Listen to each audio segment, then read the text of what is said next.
Thank you for coming through. For sure. A lot of hydration on the table, like you said. How you doing, man? Gotta stay hydrated, man. Drink your water, drink your juice, and a few other things. What other things? Oh, just liquor. No. That just sounded like it was gonna be lean or something. Bro, I used to drink so much soda, bro. I swear I was like, didn't even drink water like that. I would drink like 5, 6, 7 Pepsis a day. That's cut it out, and I feel like it low-key changed my life. Yeah, I bet it did. I don't really fuck with Pepsi. Yeah? Because they caught Coca-Cola, they never caught Pepsi. For putting Coke in it. Yeah, right? So and if Pepsi was their competitor, what the hell was they using? They might be using Fent. You can't tell me. Had the Fent in right? it. You can't tell me caffeine was competing with Coke. Yeah, I just seen recently actually that Coca-Cola still uses cocoa leaves for the flavoring, but they somehow do some process where they take out the shit that gets you high, the cocaine, but they still use the leaves though. But the crazy part is, I don't think it was more so the part that get you high that was the dangerous part. It was, to me, it would be the part that would get you more of the addictive trait of it. Yeah. You can't take that out. Because if you ever seen, like, you say you drunk Pepsi forever, right? Yeah. In that time period. Like, if you see people who drink Coca-Cola, they only drink Coca-Cola. Like, they only drink Coca-Cola. And it's got to be like a certain way. Same with Pepsi. Like, people who drink Pepsi, it be like, it got to be super fresh. Like. Yo, I don't know, bro. They definitely putting stuff in the food. I feel like you said, the addictive stuff.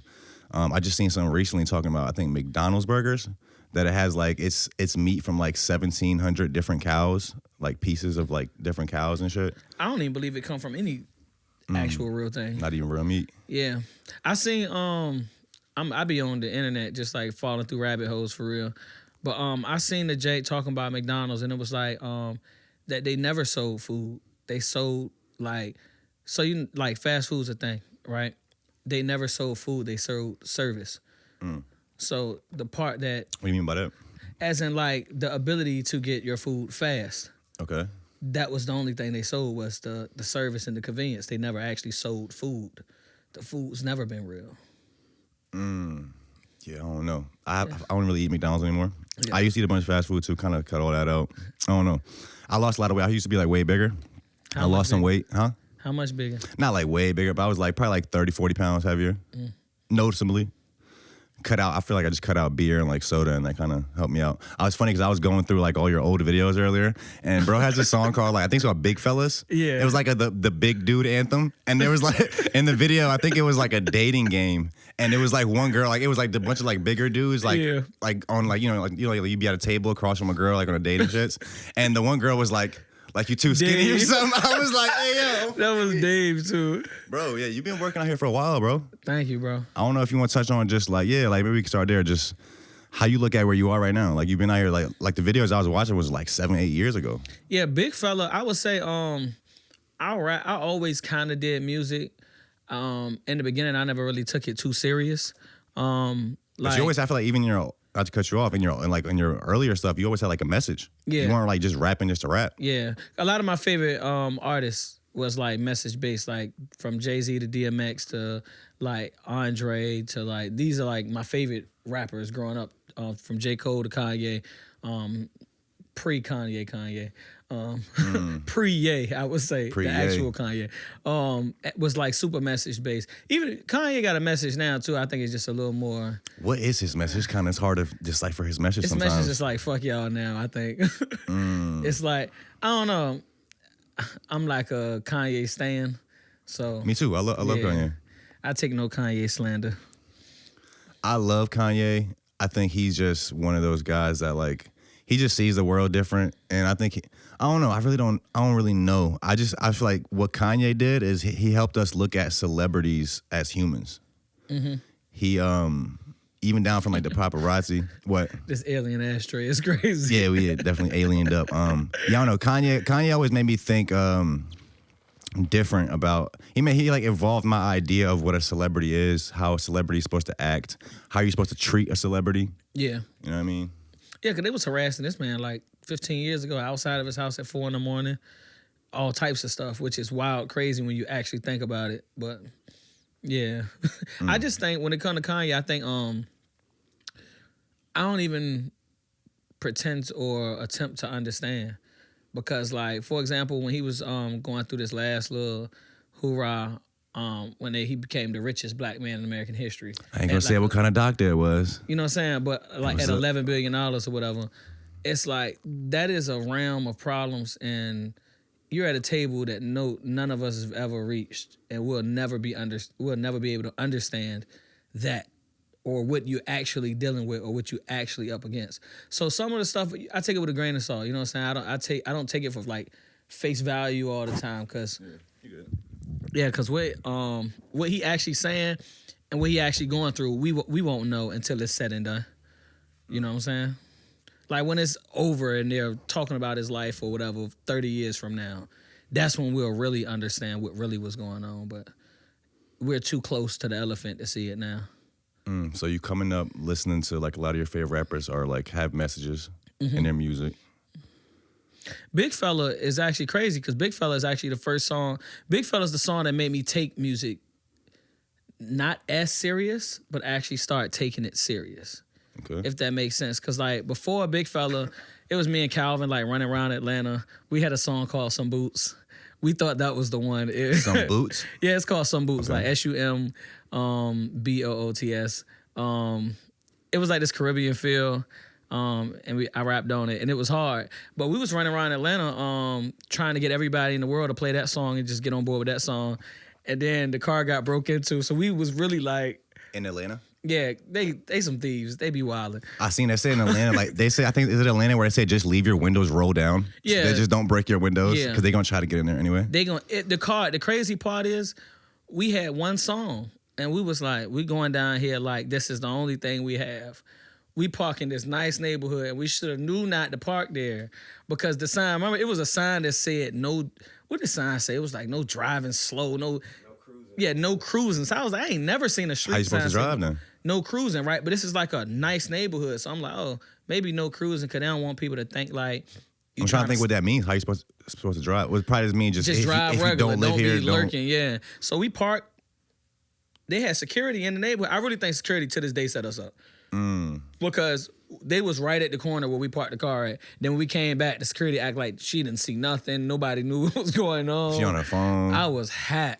Calvin was way more calm than I was, and it was his shit. They got stole. But they took they had a whole producer starter pack. Like they had the keyboard, the laptop, the hard drive. They had everything. That's crazy. I know that boy. I don't know if you know who Baby Oil is. DJ Baby Oil. Yeah, just recently. He just got robbed, I think, in Richmond. They took like his laptop, his fucking DJ equipment, like all his shit. Yeah, it's actually crazy. Like, but yeah, Atlanta, just leave the door open, window down, and take everything out the car. So what year was this that you went to Atlanta? And that was Some Boots. Right before Big Fella, because that was like the end of 2016, summer 2016. I would say he was there like 2017. No. No, June, because it was like June. No, because Big Fella came out Valentine's Day 2017. So it was out there in 2016? Yeah, summer 2016. That's crazy. Yep, and then because I recorded Big Fella the day after Christmas. Okay. The 26th at Radio Ready Studio. That's why I recorded everything in the beginning with Jay Bray on Church Street. Now it's apartments. It's crazy. But yeah, we was out there running around with that. That taught us so much though. We was just out there just really just getting into stuff. You know what I'm saying? Like just getting into their scene. And we was running around Atlanta for like 2 years to the point people thought we lived there for a little bit. From like 2015, a lot of my first project we wrote in like Atlanta, Lawrenceville, like Chase Dreams Not People, Bless My Soul too, right? Yeah, Chase Dreams Not People, Bless My Soul. Yep, cause Bless My Soul we wrote in the basement. Oh, in Atlanta. Yep. I was telling you, I like My Way, Bless My Soul. I like that one too. I think you had like a black and white video for that one. Were you live in Atlanta for 2 years, or were you going back and forth? I never lived in Atlanta. We were just going back and forth, like. Okay. And I don't know why we was there so frequent, to be honest with you, because I definitely worked a regular job. So I don't know how my rent got paid and I was never home. But so this is like 2016, 17, probably at a time, because people still say it now, but I feel like it's less like you have to leave Virginia to make it. I don't think that's really the case anymore, but it probably was more so in that time. How do you look at how do you look at right now just I never the possibility of blowing up from VA? I never thought you had to leave to make it. I just think, understandably it's harder to like blow up or make it where you're from, because so many people know you. You know what I'm saying? That goes for no matter where you're Yeah, from. it matter where you're from. I think when people move and go out of town, it's like a hometown type of situation going on. Like the stranger always gets the love because we don't know the stranger. We're not used to him. You know what I'm saying? So like, just being from a place, I just think it's harder. Like you went to high school with these people, middle school. Like I just met somebody at 7-Eleven I went to middle school with out here in Newport News. So and she from Norfolk side. You know what I'm saying? We were just in there laughing about that. So it's just people know you, so they don't. A lot of times, some people support you because they really rock with you, and then some people, in my opinion, they like you an example of what I'm not. You know Or what I'm saying? it's hard for them to see you as anything else than what you were. But Yeah, you're like so not that you know what I'm anymore. saying? Like, why would I support you? And in the beginning, when I first started off, like fresh out of high school, when I first, because I didn't really take music serious until about 2017, and so I got out of high school like 2011. So for those years, it's like you playing around. But once I started taking music seriously, it's people that listen to my music today, they come to events and things that I have. And I remember like inviting them to some of my first stuff, and they was like, hell no. You know what I'm saying? People that you like went to high school with. Yeah, and it's like I would invite them out, they'd be like, hell no. Or they would just like really try to like shit on what I was doing. But rapping wasn't cool in 2013. Like, I remember my senior year in high school talking about wanting to be an artist. And everybody else like, nigga, you gotta go to college. Like, they going to college for whatever they going for. And I'm like, nah, I just knew college wasn't for me. So there was no need for me to go. Like, I didn't like school when it was free. I wasn't gonna pay for it. You know what I'm saying? So I was just like, I'm gonna go find some money. Like, I'm gonna go work. I'm gonna go figure it out and find some money. And try to figure out what I wanna do. But I know that ain't it. Yeah, and those times like 2011, 12, it wasn't a possibility to really blow up like that. People didn't see it. They didn't think it was even feasible. Now I would say it's different now though. Like And now the scene everybody. was so poisonous back then. What do you mean by that? It was like, man, the things you had to go through there to even get on a stage or to do anything was just crazy. I remember like that was just the culture of like, you sell these tickets, then you could perform. You don't sell these tickets, you don't perform. You know what I'm saying? So that's like the where like me and Andre Love and like when we started like trying to figure out how to rent these spots and how to do it ourselves, because like you couldn't perform nowhere without selling no tickets. That's why I be weak sometimes at like the youngins today, like a lot of the artists in the scene today that like may not be able to sell tickets. And I'd be like, they would have never lasted it. They would have never figured it out in that era between 2012 to like 2018. Won't nobody even giving you a shot. Was there open mics going on? The open mics you had to sell tickets. It was Really? like it was a few open mics you didn't have to sell tickets for. They would call them open mics, but like it was some cool open mics. Like Cypher Tuesdays was in its beginning stages, and Cypher Tuesdays been around for like 10 plus years now. Cypher Tuesdays, I remember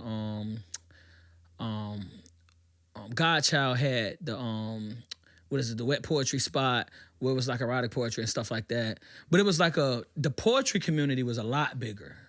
But the music and rap scene, like you pull up to these open mics and they'll let you rap, but it's a band playing. And the audience is like not here for that. So I remember one time we was at an open mic and this is when I knew it needed to change, in my opinion. The dude, now he was like a rah-rah rapper a little bit. You know what I'm saying? But he was a rapper. Like, he got up there and rapped, and the whole room stared at him like this. And then he got off stage, and he was like, yeah, he finished his song. Like, they ain't even want to clap for bro. And I was sitting there, I was like, this is crazy. Because where else do you go? So, like, the open mics then wasn't like the open mics now. Like, the open mics then was like the TV show style open mics where it's the date night, it's the band, it's like a mature vibe. And we still got those inside of the scene now, but it's other vibes too. You know what I'm saying? But like, yeah, that era it won't much going on. So then the showcases, you had to sell the 20 tickets. You ain't sell the 20 tickets, you won't touch on that stage. You might as well, and you had to turn in the money. So man, you sell them 20 tickets Don't at keep any of $10. You don't get paid for nothing. You turn in them 20 tickets and you get to perform. That was it. We had a Millie up here before, and I think that's some of the flack that she was getting. The way she explained to me, that actually wasn't the case.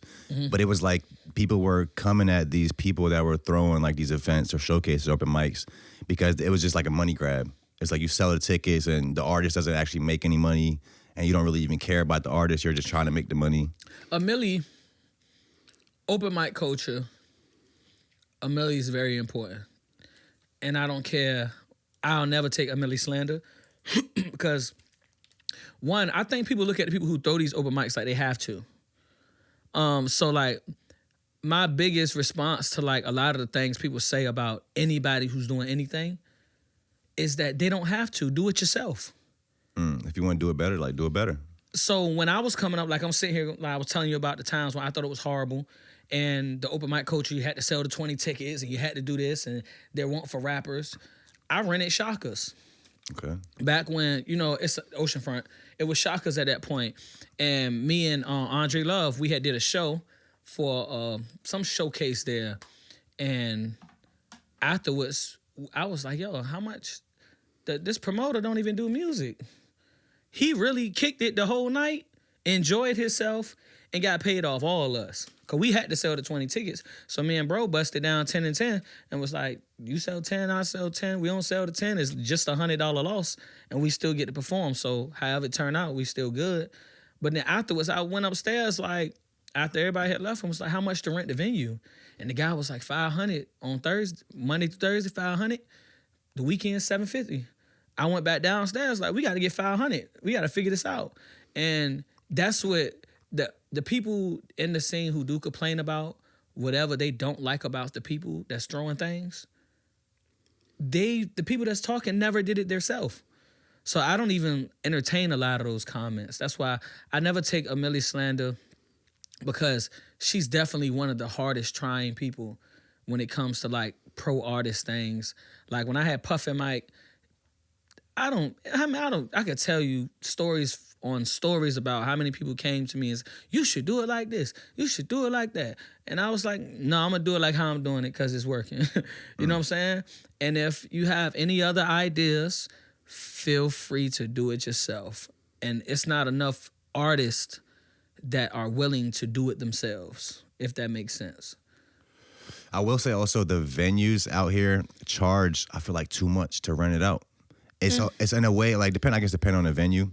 But somebody that opened my eyes, this is dude named Ant Perez. He's a stand-up comedian out here. I don't know if you're hip to the stand-up comic scene out here. Like, we have a scene out here, Not though. super hard, but yeah. I'm hip to a few of them, though. Yeah, we have a few up-and-comers. So he put me on with this idea that I literally, like, it kind of blew my mind because I never thought about it this way. He was like, he hosts an open mic for comedy. And he was like, instead of going to these venues and renting it out, he found a venue, which I think he did it was a brewery. Like some brewery. But instead of asking them how much to rent it out, he asked them, like, what's your slowest night of the week and how much are you willing to pay me to pack it out? And that's the way he moves when he throws his open mics. Yeah, and I was like, that makes a lot of sense. Figuring it out. And instead of complaining about what is, finding your way to make whatever you trying to do work. You know what I'm saying? Like, I don't know, a lot of the time, I done rented probably every venue under Norva-sized venues that there is to rent out here. And the prices definitely vary based off relationship. So a lot of these prices you're getting and people are getting is because they have no relationship with the people who own the space or operate the space. And if you ain't got that relationship, that's like somebody trying to ask you to do a service, right? And you don't know this person from a can of paint, but they're asking you to do this. You're going to get charged whatever my rate is. You know what I'm saying? But if I know you and we do business together or we have some type of relationship, 99% of the time you are not paying the full rate. Get a little deal. You know what I'm saying? And it might not even, it's not even like somebody, asking for a bargain. Because if you got to ask for a deal, that's probably not your friend and you probably don't have that relationship.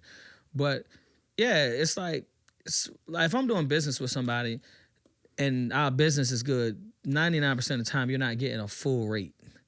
You know what I'm saying? The rate that they would charge somebody off the street.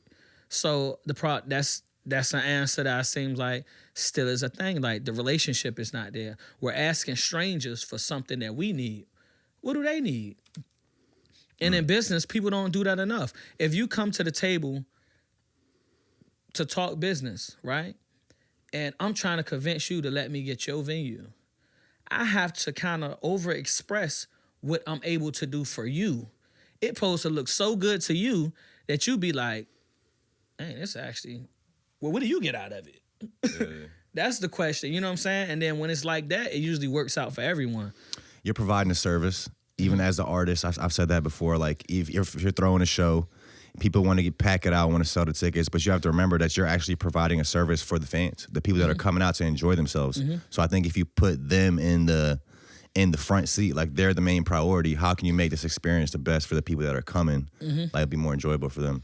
You touched on going to Atlanta for like 2 years. You're moving around out there. Even though the people on Facebook, like I find like I'm not competing, but like I'll be trying my hardest to like, you know, show the people I went to high school with that I'm serious about what I'm doing and I'm making progression. But it's like they just don't give a fuck. And then somebody would I'm competing with people that are like beating drug addictions and having babies and just making posts about that. And they're just like going up. I'm like, fuck, bro, I need to beat a drug addiction or something.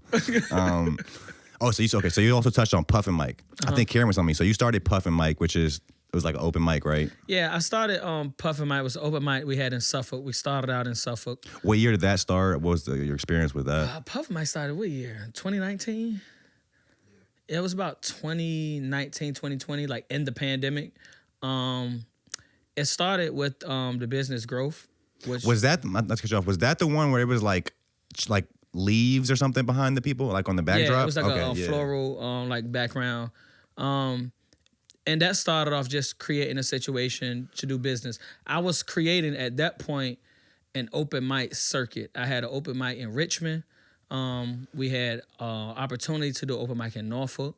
We had an opportunity to set up one in Atlanta. Were they all called Puff and Mike? No. Okay. I was being paid weekly to do the one in Richmond, to host one in Richmond. And we was about to take over one in Norfolk.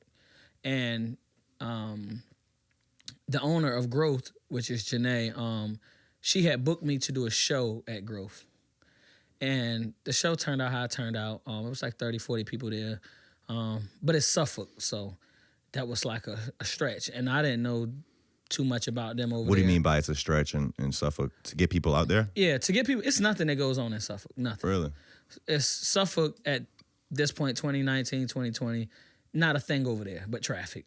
But it's nothing downtown Suffolk going on. And, you know, it was just an opportunity to do good business. And I think that's how it started. So we started just, you know, and it just took off. And it was working until it did. How long did that Puff and Mike last? Over there, 2 years. Okay. 2 years. Norfolk, we came to Norfolk, and we started moving around. I didn't want it to be stationary neither. That was never the goal, because I was trying to set up the circuit. But my attention just was taken into a few other things, because I'm an artist as well. So I was just doing a lot, you know? So I started just directing my attention and focusing my attention to things that's like more catered to what I was doing. Because I had Puff and Mike at the same time as I was throwing Culture Wave Showcase at Origami, and on top of doing my own music and my own shows and merch and working a job. So it was like a 24 hours a day, 7 days a week type thing in 2019. Did that burn you out at all? Like, was it too much? No, it actually kept me going in a sense. Because the pandemic we was like, in my opinion, I was on fire going into the pandemic. The pandemic actually slowed down a lot of things that I had going on, because before going into the pandemic, we had performed 2019, Something in the Water thing had happened. I opened up for Method Man, Redman, The Scoop. I probably did every major stage that year. That's the first Something in the Water. Yeah, the first Something in the Water, 2019. So that takes off. That's like Front Page Virginia Pilot. I seen also in 2019, I think it was, you performed at the Other Tone live taping. That was Something in the Water. Oh, that's the same thing. Okay, yeah. Okay, yeah. So that was the Other Tone taping. That's Something in the Water. We come off of Something in the Water. We do the Scope twice. I think I do the Nova. Then I do the Amphitheater for Shag Fest with Meek Mill and what was that? Future, Meek Mill, and somebody else. Yeah, for Shag Fest that same year. And I did every major stage that year, and then the pandemic hits, and then it kind of like closes everything. So, in the pandemic, everybody's kind of afraid to go outside. Weed was starting to be legalized, and I had this idea of like being able, because the law for weed was weird. It was like you can't smoke in public, and you can't smoke here. You can't smoke outside. I think it's still technically like that. Like you got to smoke like at home. Yeah, so But like everybody's when fucking it smoking first everywhere. came out, people was like, "Well, nothing changed. You can't smoke nowhere." I will say I really didn't expect us to fucking. I think New York beat us. I think New York got weed legal before us. I didn't Which I expect didn't expect Virginia that. to legalize it at all Ever. because of our ABC type of thing. I didn't expect that. What do you Like, mean by our ABC thing? For example, like to get liquor, it has to go through ABC, right? Like you buying the liquor from the government. Literally. So the Yeah. ABC, like you are not allowed to buy liquor from anywhere in Virginia that doesn't have an ABC license to sell it, right?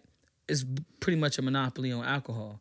So when weed was legalized, I was like, oh, they're never going to let people just free reign, open up their own dispensaries, and they're going to create some type of ABC structure to it where if you are buying it, it has to be from Try to these create a monopoly dispensaries. on the weed. Yeah. So Yeah. when it kind of cracked open like it did, I just didn't expect that neither.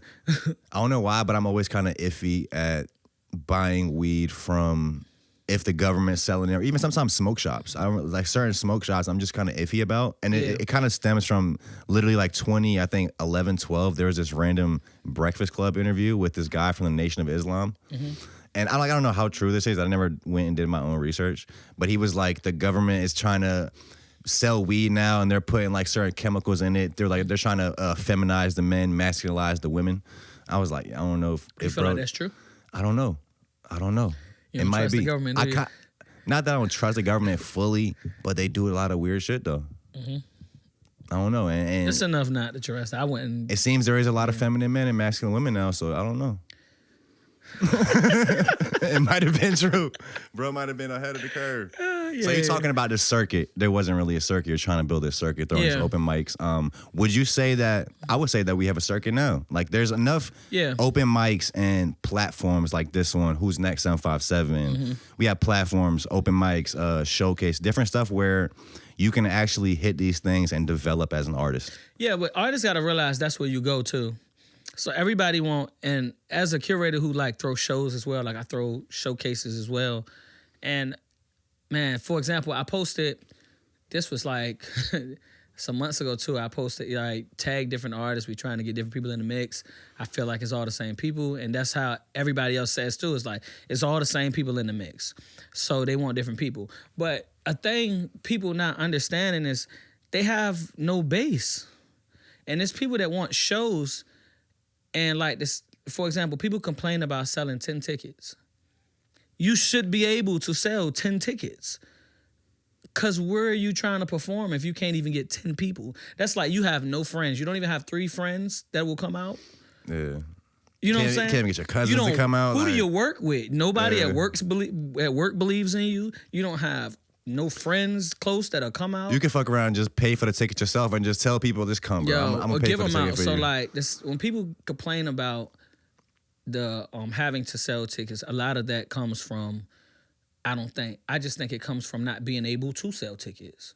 Yeah. Because for example, like if you can't pay me my fee, I ask, can I sell tickets? We can create a split. Cause sometimes for like, it's business, do the math. The only reason why you wouldn't want to pay me is because there's a risk, right? What do you mean? What type of risk? It's a risk. It's a risk and reward business. For example, let's say if I charged you $350 to perform at your show, you would ask me, well, How many people you bringing how out? many people are you going to bring for this $350, right? And if the tickets are $10, I should be able to at least bring 35 people so that you break even.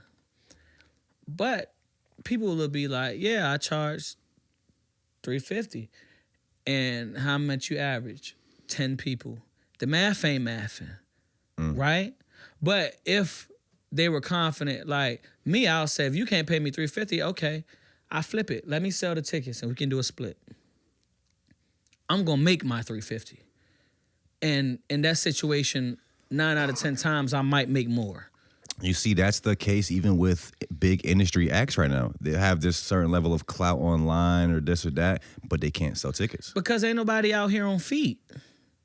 Everybody's dependent on Instagram. Like I have on Instagram, it may look like it's popping. Like I have 14,500 and something Instagram followers, right? That doesn't translate to tickets.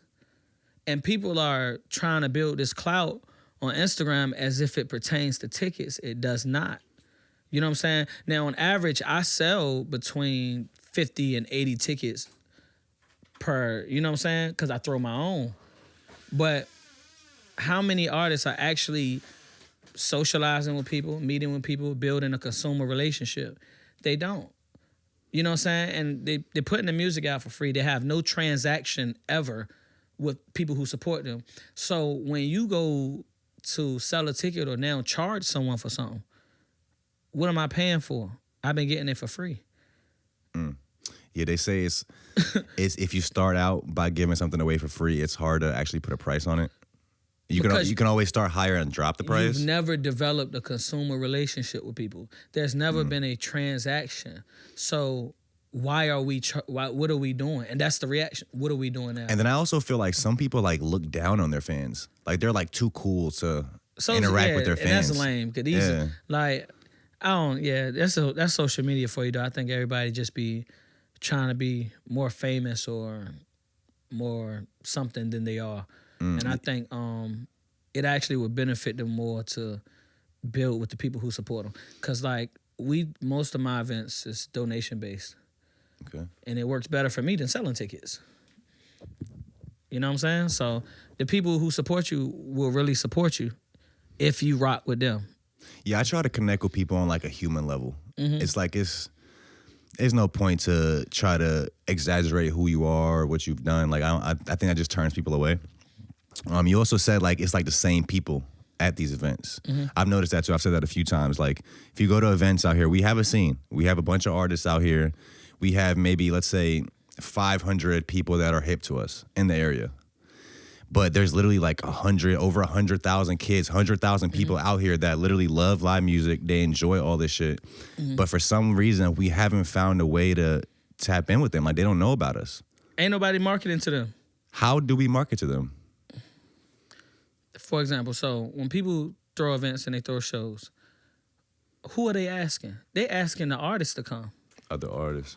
Ain't nobody asking little JoJo that work at the convenience store who just like to listen to music and he happens to like your music.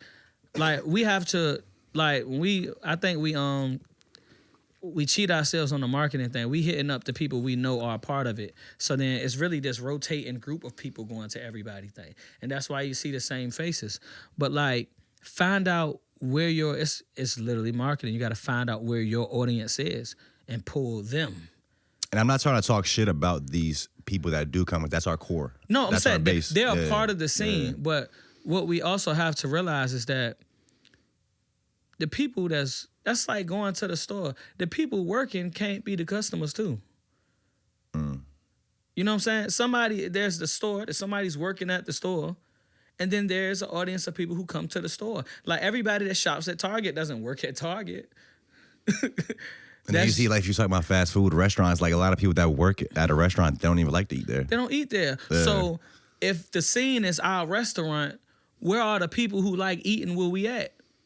We got to find them. But we just be trying to, get everybody to come. So we contact the people we know. What are we doing outside of the box to get people that don't know about the scene inside of it? I've been struggling with that, bro. I agree. We need some new type of marketing. Do we need to take it back to like street marketing? Like 100%. Actually go to malls or go to different 100%. Places? Like I look at this. I say, I have a rule of thumb, and this is something I play around with, and then now it's out here, so everybody can play around with it. It's like 4 or 5 things that you can find your audience, or find people that's more similar to your audience. For example, where do you eat? Where do you buy groceries from? I might go to Lidl. You might go to Lidl. What's the second option? My neighborhood Walmart. Right? So that's where you buy food. Now, where do you buy clothes? I've been getting my clothes online. You see, I've been wearing like the blank shit. I got this from I think it's a site called Shakaware. So, but if you had to go somewhere in the physical to buy your clothes, where would I you go go? to the mall. To the mall. Okay, boom. Now, for fun, what do you do? I might go to the strip club. I might go to In Virginia? I used to go to strip clubs a lot. I kind of stopped now. But I don't know, I might just go out to the bar, get a drink. I hit bars and shit. Okay, boom. I hit local shows. I go to local shows for the fun. Like I want to get out the house. That's what I like to do when I get out the house. See, what I'm building now is though, well, it's similarities in this though. So, for example, you said you would shop at Lidl's or Walmart, right? Yeah. So would you go promote at Target? No. Because the people who are more like you are over here. So if you was to I go get what you promote, mean. either you took that same information and went promoted outside of Walmart, then you are more likely to run into people who like what you do.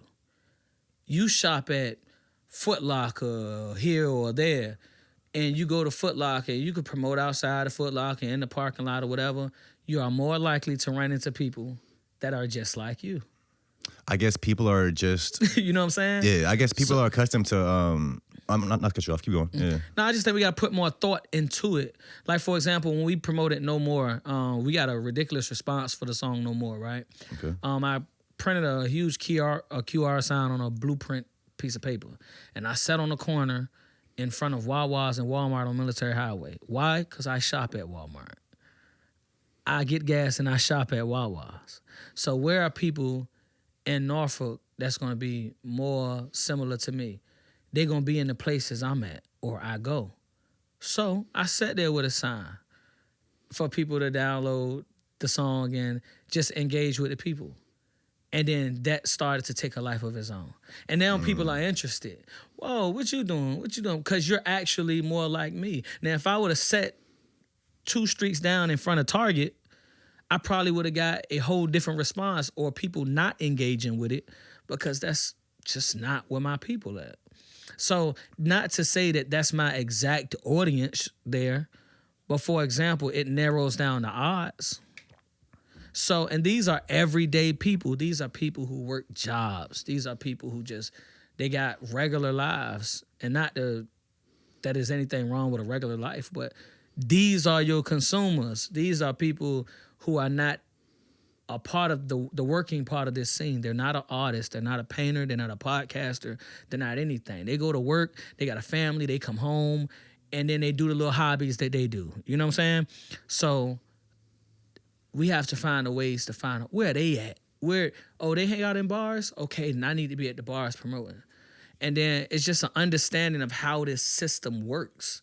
You know? Like the open mics are for sharpening your iron. You know what I'm saying? Sharpening your tool. You want to get better. You want to learn how the crowd engagement to get better at performing. I, to this day, still go to open mics, and people be acting like they so above it. You go for that reason. I go for that reason. One, the smaller the room, the harder it is. Put anybody you think the nicest person you know in a room with 15 people. That is a hard-ass performance. So you would say performing for 15 people is harder than performing for 15,000? 100%. Really? How come? It is way harder to make. That 15, it is a greater possibility that all 15 may not like you. And you have to earn the respect of all 15. And you may not. But in a crowd of 15,000, somebody gonna rock with me. The odds is just better. You telling me out of 15,000 people, no one liked me? It's crazy. Bro, I'm gonna have to quit now. Fuck. That's actually crazy. That's discouraging, bro. Like, you get in front of 15,000 people that no one likes you. It's just crazy. crickets. That's crazy. Something's wrong. You, the music, probably everything's wrong at that point.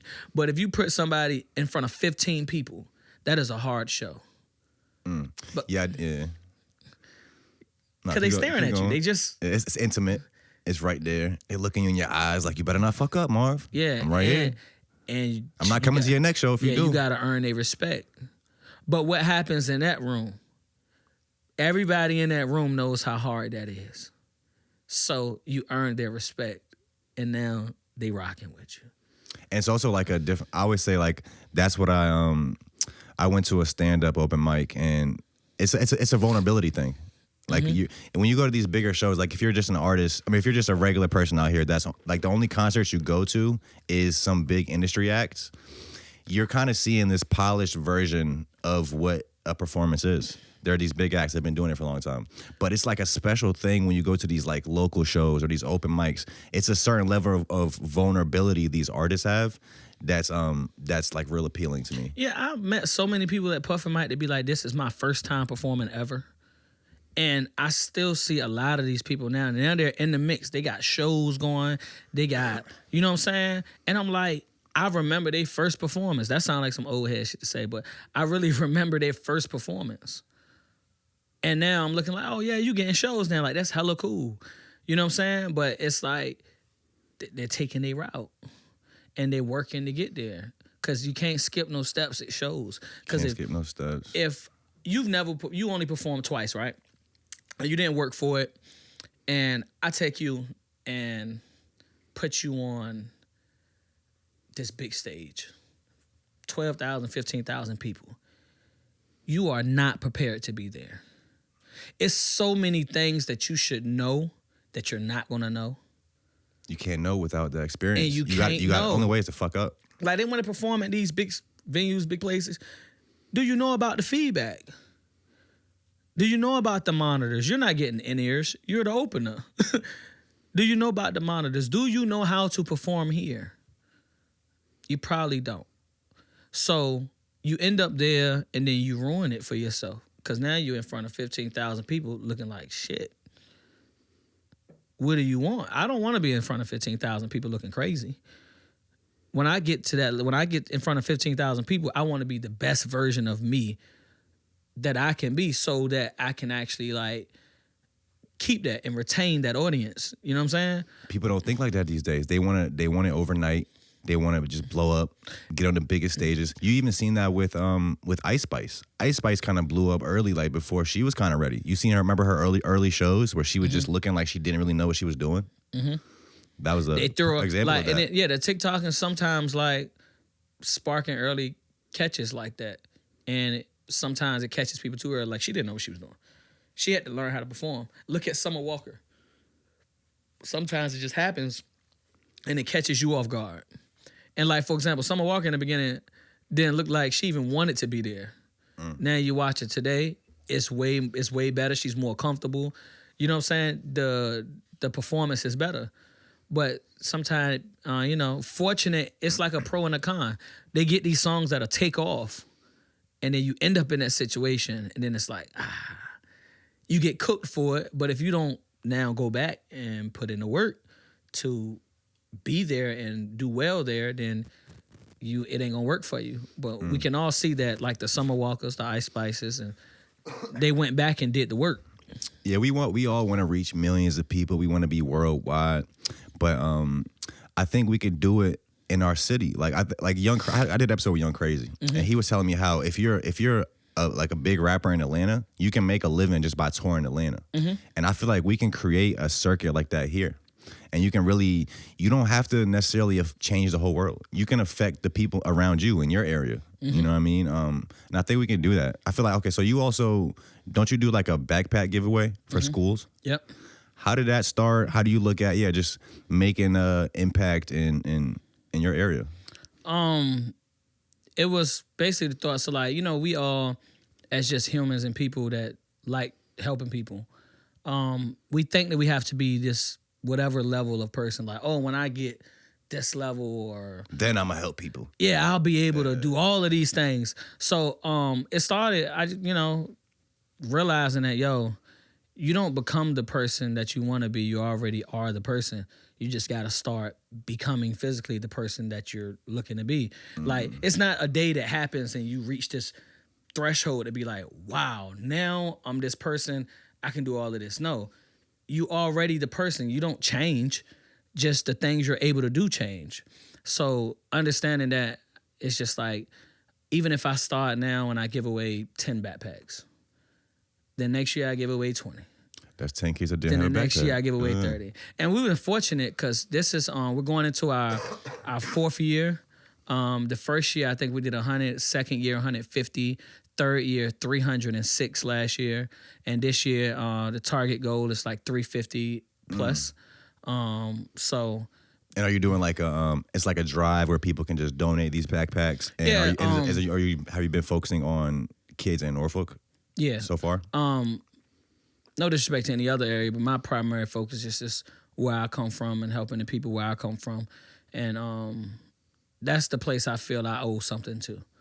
It's Norfolk. Norfolk makes me who I am now. It raised me. You know what I'm saying? So that's who I owe something to, is the city of Norfolk, you know? So when I do things that I try to do, like the turkey giveaways and the backpacks, it's really just to help people in my city. Because growing up, my mama we went to the churches to get food from the pantry. You know what I'm saying? So I remember all of that. And I know it's people out here struggling for real. You know what I'm saying? Somebody, you know, help my mom or whatever the case may be with school supplies or getting a backpack or something. So You saw how that made a change. yeah, made an it's impact. just like, it's doing what you can if you really care. Like if you actually care, then you'll do something. Bro, especially in today's time, like people are really hurting out like right now. Yeah. Bro, I literally just seen it was a dude, he made a video, and I guess like Walmart, when you make an order, you can do a reorder and buy the same order. This dude bought a grocery order in 2022, only 2 years ago. It was like $130, $140 the price. 2 years later, 2024, he goes to just to show the inflation, reorders the same order, and it was like 400 something. So prices went up like 300% in 2 years. Yeah. Economy is like actually like fucked up for a lot of people right now. And people are really struggling. So my thing is like, if you can see me, and it's not like I'm coming out of pocket with 100% of this. Like I come out of pocket and pay for things, and then I use my platform to get anything I can. You know what I'm saying? Like if me getting on Instagram saying, hey, you guys, let's help get some kids some backpacks. And then people say, that's a great idea. I'll bring by some packs of paper. I'll bring by pencils. So, you know what I'm saying? Like, using my platform does that, then why not do it? You know what I'm saying? And that's kind of how I look at it. It's like, somebody else ain't got the little JoJo out the hood might not be able to just get all of his homies backpacks and school supplies and all the tight stuff. But JoJo is your go-to fake person. yeah, to I don't say. know. He said that I just earlier. been making up names this whole time. JoJo at the gas John, station. and JoJo. But you know what I'm saying? If that's what it takes, then that's the least I could do. Cause these are the people who are listening to my music every day. These are the people who buying shirts when I put out a shirt. These are the people when I ask to come to a show, they come to a show. So it's like, wow, you got a kid, at least I can help with a back to school drive or a turkey on Thanksgiving. Like, I gotta do something. Like all year, it's just it can't be just one-sided. And I know like when you come to the show, you're getting something from it too. It's entertainment and it's a service. I get all of that, but it's not gonna be one-sided with me. And it also kind of gives you drive because you're not just doing this for a selfish reason anymore. Once you put yourself in a position where you're kind of working towards something that's bigger than you, it gives you more drive. It makes you feel better about yourself. Yeah, and it is tiring and it is hard sometimes. And sometimes you be like, because I was telling the homies, I was like, the back to school drive last year was a lot of work.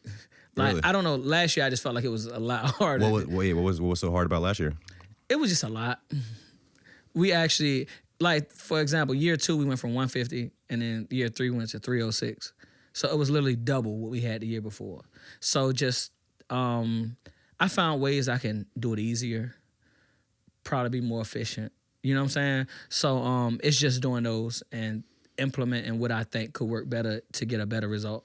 What are some of these ways that it became more efficient? How do you facilitate it? Do you have like a location where people come drop off things? Like, Yeah, I've had that in the past. I've used shows as drop off locations.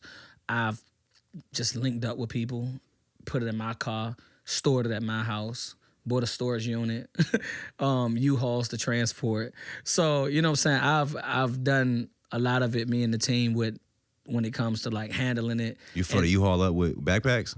Man, I had a U-Haul full of supplies last year. Thank you to Delegate Jackie Glass. Oh, we actually have her come on the pod soon. Someone she shared it, and someone donated a crazy amount of like supplies and That's fire. science like stuff. Yeah. So, you know what I'm saying? It was a lot. He got like a class set of frogs and shit in the U-Haul. You know what I'm saying? So it was like a bunch of little like things you use for science class and stuff. Yeah. So we went through that and the backpacks were full. I ended up donating the rest of it to like Norview High School. That's my alma mater for their science and arts class and like That's fire, sections bro. and stuff like that. Yeah, we actually have Delegate Jackie Glass and Keenly Keena coming on the show, I think in August, to talk about that creatives bill. You seen that?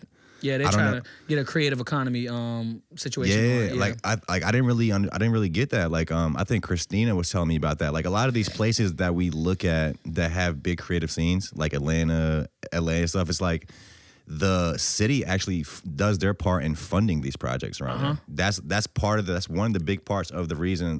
That's one of the big reasons that their cities, or their art scenes, does thrive because the city's putting money behind it. Yeah. So I think they're trying to get something like that off the ground out here. Yeah, so they've been starting and getting that in their ears for like last year. I know they've been doing a lot of hard work because I think it was Delegate Jackie Glass when I first heard of it. And then I started hearing from it. Somebody just called me from a few others. Yeah, somebody just called me from Jackie Glass's team, I guess, or her staff, like last week. I don't know if I told you about this, Karen. I'm literally in the bathroom. I'm taking a shit. Somebody called me. I'm thinking it's spam because it was like a Florida number. It was like some random number. I'm like, I answer. They're like, something. I'm like, hello? They say something. I just click. I hang up. They were like, there's something about Glass. I just click. Bro calls back right away. He's like, yeah, I'm the staff on Delegate Jackie Glass team. I'm like, yo, I apologize, bro. Let me call you back in like 10 minutes. Twice. Like, I called bro back. He called me because I guess he had the date wrong. He thought it was supposed to be like coming up. But yeah, I don't know where they are in the process with getting that bill passed. I know it's like they're trying to do grants up to $20,000 for creatives. Yeah, and I think they'll make a big impact. And because like to create and to be an artist and to be an entrepreneur, it takes resources, and a big portion of that resource is money to like bring these things to life. You know what I'm saying? And these ideas, and like imagine Kanye wouldn't be Kanye without money. He had all the talent in the world, but you need money to fund things. You need money to like resource. You need money for equipment. You need money for, you're a painter. You need money for paint. You're a photographer. You need money for equipment, promotion, lights, everything. You seen what he did with the Super Bowl ad. Yeah, so it takes, let's not act like it doesn't take money to help that thing go.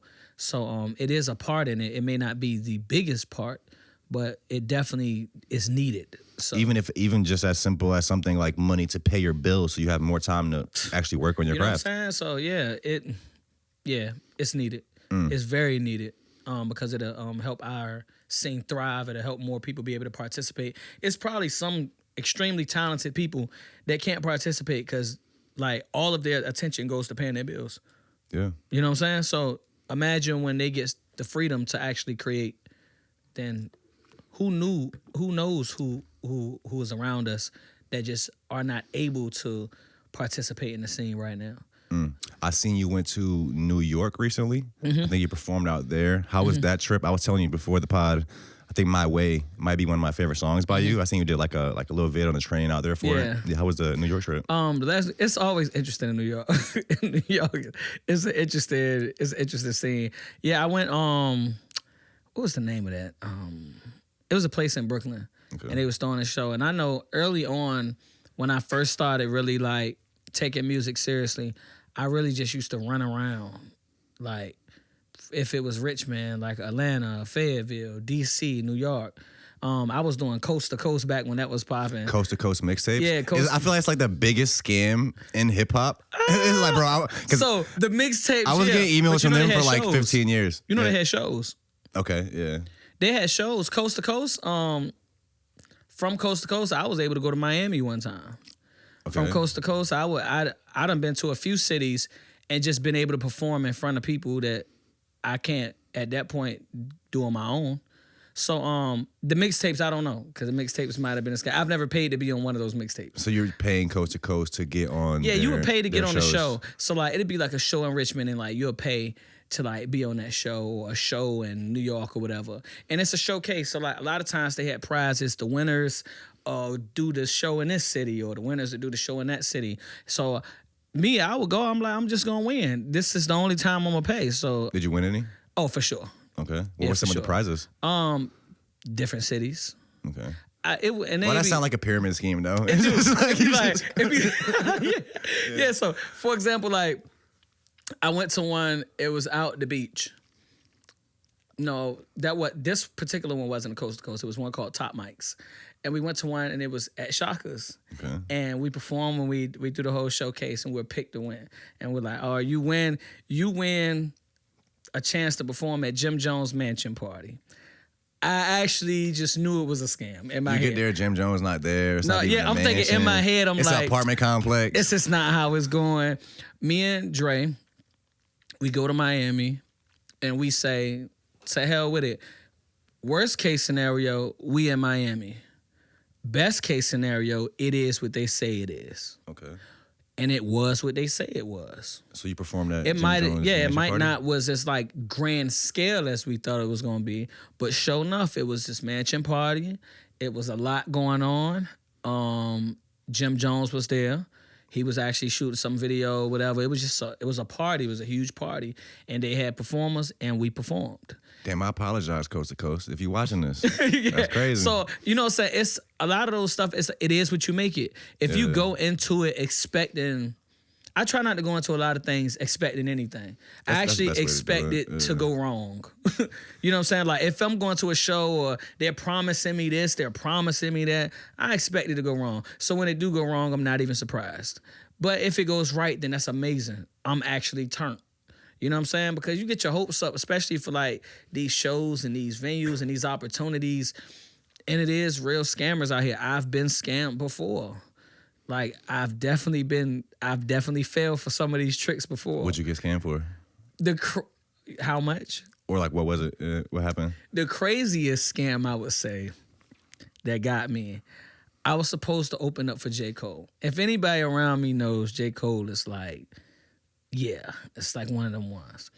So I done seen J. Cole every time he came to Virginia. Okay. Like every time he came. Front row, I'm buying the ticket.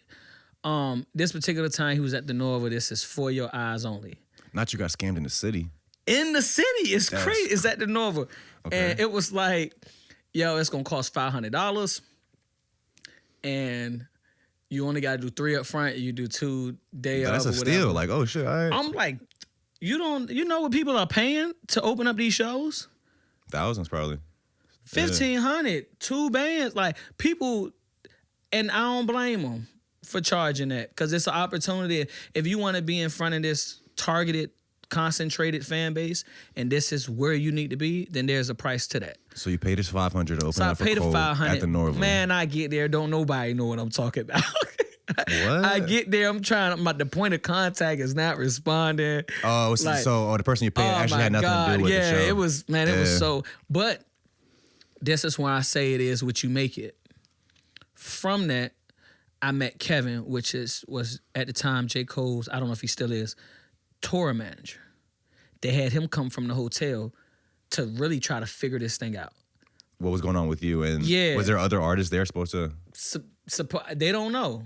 I'm the only one there. So he's like, yo, we haven't heard this. I'm like, somebody got my money. Somebody knows something. Nobody knows nothing. Then they get Ebe.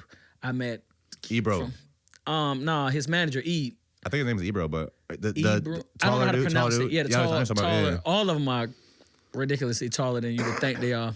And it makes sense because it was like ex-ball players. But yeah, so I met Ebe and I ended up meeting Cole that night too. Really?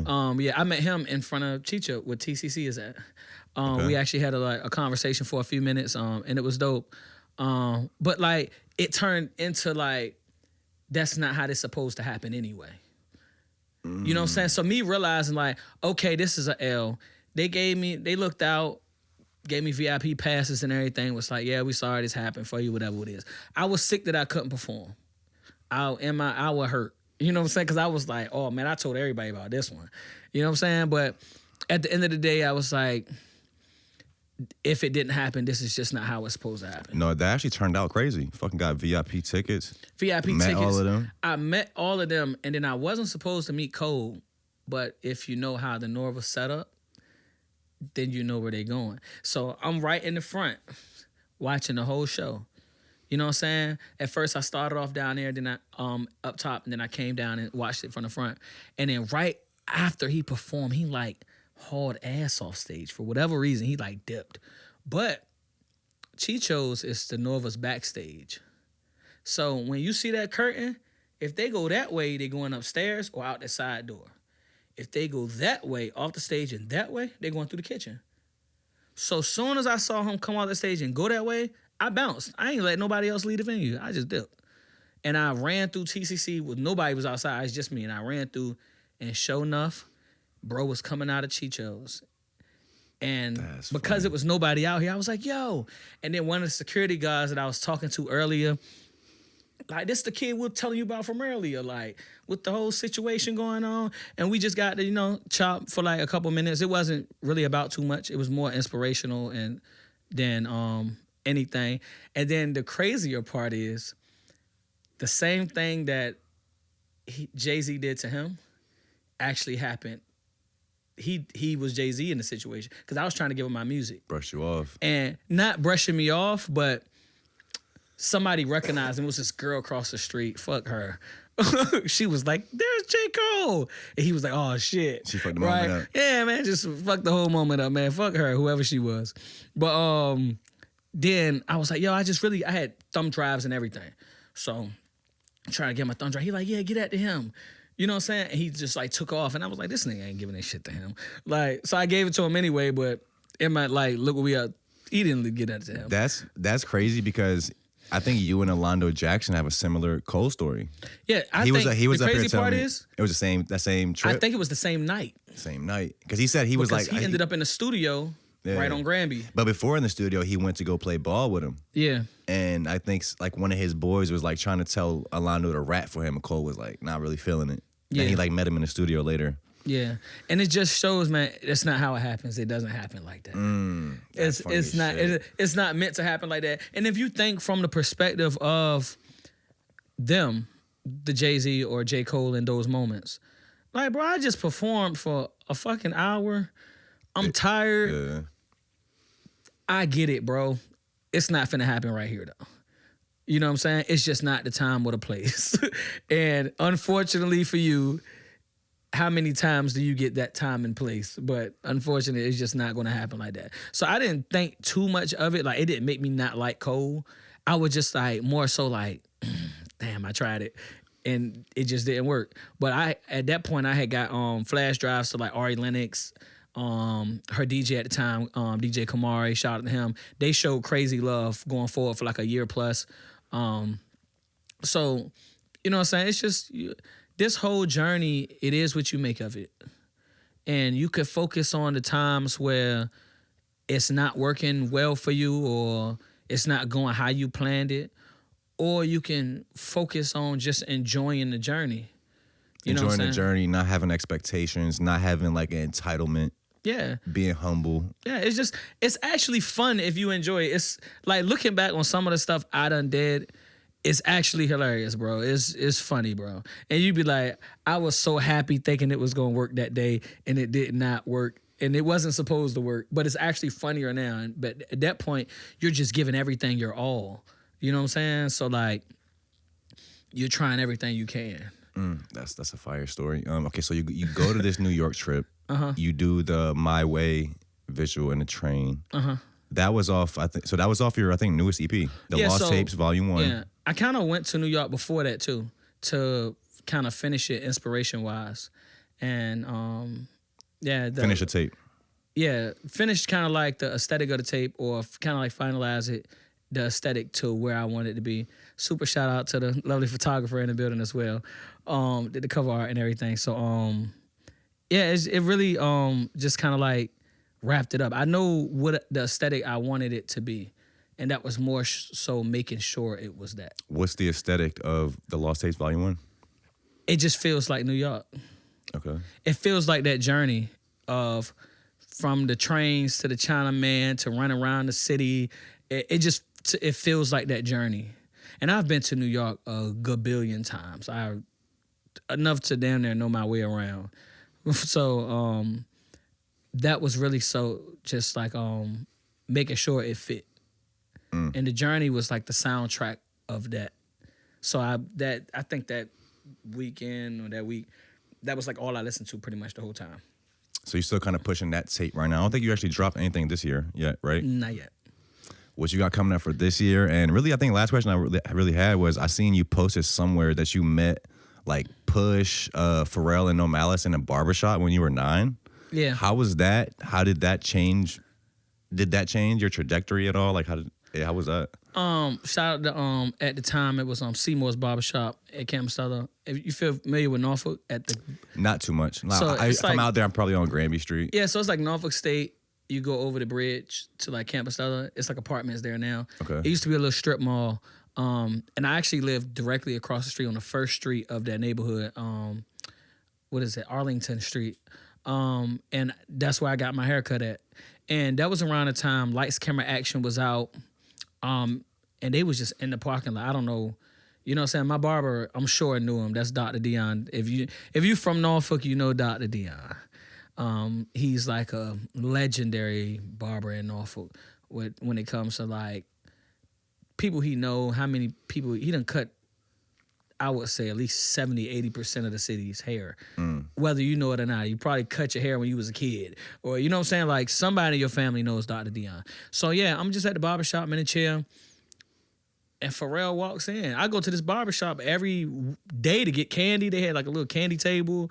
I get my hair cut there. Like just a little stupid kid running around, you know what I'm saying? And yeah, walked in the barbershop. And at that point, I wouldn't say it changed anything for me. I just thought they were cool. I was like, damn, they look cool. They got cars out here. There's a lot of people out here. They just look like the cool guys, you know what I'm saying? But at that point, I thought I was going to go to the NFL. I had not a care in the world to do music. But that moment like stuck with you as you got older. I would say it probably unconsciously influenced something. You know what I'm saying? Unconsciously. Pharrell's always been cool forever. Like even when you start getting into music, that's just one of the coolest people in music. So, but at that age, I wouldn't say it inspired me to do music or anything. At that point, I barely knew who they were. You know, you're not 5 to 8 years old straight listening to Mr. Cheeks, Lost Boys. You know what I'm saying? Like you grew up around the music, your big brothers, your big cousins and all of them are listening to it, but you're not like, you don't know too much about what's going on. So I just think it played a role in, at that point unconsciously, in who I was becoming or what my interests were. But at that time, I just think it's a crazy foreshadow. You know what I'm saying? Looking back, it's a crazy little foreshadow, but I'm looking at I see you got the Missy Elliott Boulevard pin on your hat. I actually have that same exact pin. Yeah. Super love. Yeah. Missy is the only one that I haven't met in person. But she showed one of my videos. I did a freestyle to one of her songs before when me and a partner of mine was starring Live in the Garden. And one of my first videos, I did a freestyle to one of her beats, and she shared it and showed it mad love. She's about to be on a tour. I don't know if the tour started, but she has an Out of This World tour. She has like the whole alien vibe, which is like why I've been trying to really reach out to her. Yeah. Like, yeah, we It made will. a post about it and shit. It will. That's hard though. Okay, so I guess the last question is, what are you dropping this year? Like, I don't know if you want to. We love exclusives on this show. Like, what's coming up next for Marv.P? I know you have a new shirt out right now. New merch is out. Yep. Forgot what it says on there, but it's like a $1 bill. Yeah, on the shirt. it's a $1 bill. It says on the $1 bill, it's actually in my handwriting too. And it says, I never valued money, just the peace and freedom that money provides. And that's just something out there. But I don't value money. I spend money. I make money. And I don't, it's no goal for me to just have this crazy amounts of money and It's a possession. tool. Yeah, I look at it as a tool. It's a tool that I use to get the things I need and do the things I want. So that's kind of what that's about when it says that. People act like, yeah, money's the root of all evil. Money's this, that, and the third. But when you have enough to pay your bills, you ain't stressed.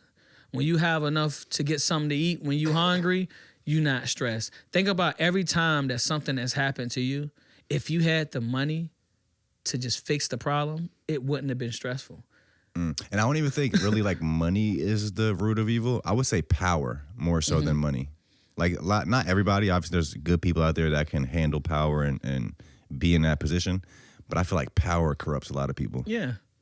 Yeah, but and money comes with it. So, you know what I'm saying? Like, for example, like you go crash your car, right? That's a pretty stressful situation. You get robbed, you lose some of your wallet. That's a pretty stressful situation. But if you have the money to just take care of the problem, it is no longer stressful. I can't think of a time where I was stressed and I had the money to fix the problem. The stress comes from not being able to fix the problem. So now you like, how am I going to fix this? You know what I'm saying? That's where it comes from. So that's kind of like the message behind the shirt. In my merch, it's usually like somewhere, something around my brand, my logo. And I'm just trying to put more messages in the way I think into like a lot of things I do. And, you know, it'll reach the people that is supposed to reach or who feels the same too. So. Come on. Yeah. I appreciate you, bro. Is there anything else you want to touch on? Anything else you want to lead the people with? Yeah, so we gonna drop a project this year. Okay, I didn't want to keep pushing on new stuff. It sounded like I was ducking that, didn't it? Yeah, it did sound like you was ducking it. No, so the last body of work was like Home is Where the Love Is project. Then dropped the EP last year, which was The Lost Tapes, Volume 1. This year, I'm aiming to drop. I ain't gonna say I'm aiming. We're gonna drop a full body. We've never dropped full body. Like, I don't do the excess songs. Like, if it don't need to be there, then it don't need to be there.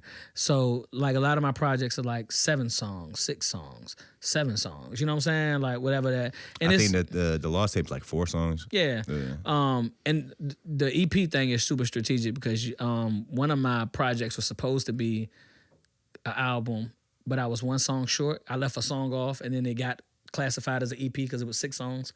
That was From the Heart Part 2. So it fell in the EP category because it was 6 songs. So if I want an EP, be an EP now, make sure it's an EP. And if I want it to be a project, I'll make sure it's a project. So this year, in the fall, I won't give a time, but before it's winter, you know what I'm saying? At some point in the fall, I'm gonna drop a full body project. It's gonna have some slaps up there. We got some already. You know what I'm saying? We cooking. That guy right over there. Shout out to Calvin Mirage. Shout out to DJ Leak. Shout out to Andre Love. Shout out to the entire team. It's a lot of moving parts that you don't see when you see my name. It's a lot of people that help. It's a lot of people that support, invest, believe. So shout out to all of them. Back to school drive is happening. Just secured a few partners, a few stores, local Walmarts and stuff, actually this morning. So super shout out to them. The Walmarts are going to be donating stuff? That's fine. Walmart's going to be donating. We had, last year was like Walmart, Athlete's Foot, my brand, Teams with a Purpose, and just a lot of people that wanted to help. So it's going to be about the same amount of people and more this year because my goal is 350, not the 300. So that's coming. We have Fuse Fest, which is an incredible community festival that we throw every single year in Norfolk. It's Teams with a Purpose, and we throw it right at Purpose Park. It's in between Youngs Park and Curry Park. And that is a crazy part of town right now when it comes to crime and things going on. So that's always a time of year where everything just stops, and it's like all love. Bring some positive energy. Yeah, it's even if it's for one day, like usually that day it's just so much love, and we've never had an incident, knock on wood, where something goes wrong because it's so much love and it's a lot of people that just want to breathe for a day and not be uptight. So that's coming. That's August 3rd at Purpose Park in downtown Norfolk, right off Church Street.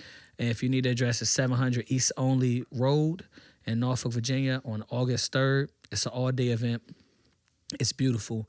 That's where the back-to-school drive is going to take place this year because the kids go back early. But come out. If you want to volunteer. If you want to donate school supplies, donate school supplies. That's what I got going on for the next month. If you have links for that stuff, we'll definitely put that in the description. Oh, for sure. So that's like what I got going on other than cooking up this music and working on that. And that's what I got going on. And then the project will come. Then after that, in August, all attention focuses to the project so we can finish that in time and just deliver something special. I take pride in just making the music that I don't think nobody else in the area makes. Everybody kind of has their thing. And I think ours is ours, and that's why we stand apart. Hell yeah. Well, look, I appreciate you for coming through, bro. For sure. If you guys are watching this, we appreciate you for tuning in. I don't know what camera I'm supposed to look at. You That's look me. at wherever. Yeah. Yo, what's up? Make sure y'all tune in, man. Tune all the way in. All Tune bros in links will be in the forever. description. Yep. Check out this back to school drive, the Fuse Fest. Yep.